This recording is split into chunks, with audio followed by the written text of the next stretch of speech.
캐나다 정부가 북한의 핵 위협과 인권 침해에 따른 제재는 인도주의적 지원을 막지 않는다면서 유엔에서 제기된 중국과 러시아의 대북 제재 완화 주장을 일축했습니다. 또 캐나다 정부는 유엔 결의와는 별도로 강력한 대북 독자 제재 체제를 작동 중이라고 강조했습니다. 조상진 기자의 보도입니다. 캐나다 외무부는 9일 VOA에 보낸 성명을 통해 최근 중국과 러시아가 유엔에서 대북 제재 완화를 다시 추진하는 데 대해 우려를 나타냈습니다. 제이슨 쿵 캐나다 외무부 대변인은 성명에서 북한 주민들에게 영향을 미치는 강제 노동 관행 등 인권 침해에 대한 국제적인 우려를 강조한다면서 캐나다는 북한에 대해 진로를 바꿀 것과 대량 살상무기, 탄도미사일 프로그램을 포기하도록 압박하는 유엔 안보리 제재 체제를 전적으로 지지한다고 밝혔습니다.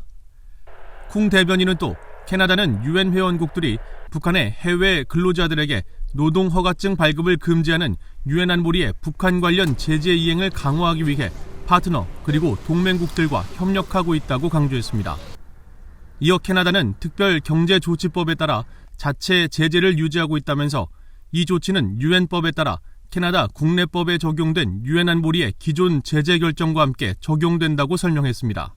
그러면서 이에 따라 캐나다에 거주하는 사람과 해외에 있는 캐나다인은 모두 이러한 제재로 금지될 수 있는 어떤 활동에도 관여하지 않도록 상당한 주의를 계속 기울여야 한다면서 지난해 7월 1일부터 강제 노동을 통해 채굴되거나 제조, 생산된 상품의 수입을 금지하고 있다고 강조했습니다. 중국과 러시아가 완화를 추진하는 유엔 제재와 별도로 캐나다는 독자적 대북 제재를 시행하고 있음을 강조하면서 강제 노동 제품에 대한 엄격한 국내 규제를 언급함으로써 유엔 안보리 결의에 포함된 북한의 노동자 해외 파견 금지 조항에 대한 준수 의지를 분명히 한 것입니다. 쿵 대변인은 또 캐나다 정부가 북한 인권과 인도주의 상황 개선을 위한 국제적 노력에 적극 동참하고 있다는 사실을 강조하면서 캐나다의 인도주의적 지원 자금은 유엔 세계 식량 계획 WFP와 유엔 아동기금 같은 경험 많은 다자 파트너들을 통해 전달되고 있다고 강조했습니다.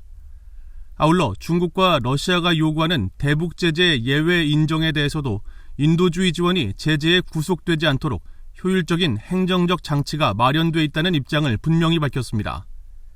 캐나다 정부는 앞서 북한의 확산 활동에 대응하는 유엔 안보리 제재 이행에 대한 국제적 역량 구축을 위해 1,400만 달러가 넘는 자금을 투입하고 있다고 밝히는 등 단호한 대북 제재 이행 의지를 강조해왔으며 미국과 일본, 호주, 프랑스 등과 함께 공해상에서 북한의 불법 해상 환적 감시 활동도 꾸준히 벌여왔습니다.